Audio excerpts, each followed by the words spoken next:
এত টাকা দিয়ে বাহির থেকে এই জেলিটা না কিনে ঘরেই কিন্তু অল্প খরচে আমরা এই আমের জেলিটা বানিয়ে নিতে পারি।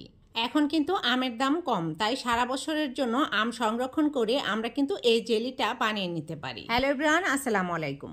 এই আমের জেলিটা বানানোর জন্য এখানে আমি 2টা আম নিয়েছি।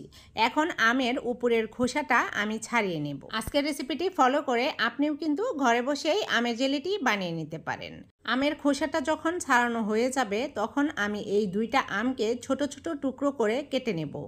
কেটে নেওয়ার পর এই আমগুলোকে আমি ভালো করে ধুয়ে পরিষ্কার করে নেব। এখন একটি পাত্রে এই আমগুলোকে আমি দিয়ে দিলাম।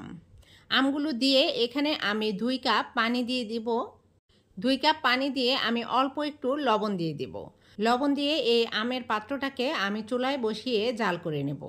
আমের জেলিটি বানানো হলো দুনিয়ার সবথেকে সহজ রেসিপি, আর সময়ও কিন্তু অল্প লাগে। এই তো পানিটা যখন বলক চলে আসবে তখন আমগুলো আমি দেখে নেব যে আমটা সেদ্ধ হয়ে গেছে কিনা। একটি কাঁটা চামচ দিয়ে আমি চেক করে নিয়েছি। আমটা যখন সেদ্ধ হয়ে যাবে তখন এই আমগুলোকে আমি একটি পাত্রে ছেঁকে নেব। আমের জেলি বানানোর মেন উপকরণ হলো এই আমের এই পানিটা। এই তো আমগুলো ছেঁকে নেওয়া হয়ে গেছে। এখন যে পাত্রে আমি জেলিটা বানাবো এখন ওই পাত্রে পানিটা আমি দিয়ে দিলাম। এখানে যে পরিমাণ আমি পানি দেব ওই পরিমাণেই কিন্তু চিনিটা দিতে হবে। চিনি কিন্তু কম বেশি করা যাবে না, তাহলে কিন্তু আমের জেলিটা হবে না। পানিটা একটি কাপ দিয়ে মেপে দেখবেন, যে পরিমাণ পানি হবে ওই পরিমাণেই কিন্তু চিনিটা দিয়ে দিবেন। এখন এই পানির মধ্যে আমি চিনি দিয়েছি। চিনিটা দেওয়ার পরে এখানে আমি অল্প একটু ফুড কালার দিয়েছি। এখন পাতিলটা আমি চুলায় বসিয়ে দিয়েছি। দেখুন পানির মধ্যে বলক চলে আসছে। এখন একটা চামচ দিয়ে অনবরত নাড়তেই থাকতে হবে।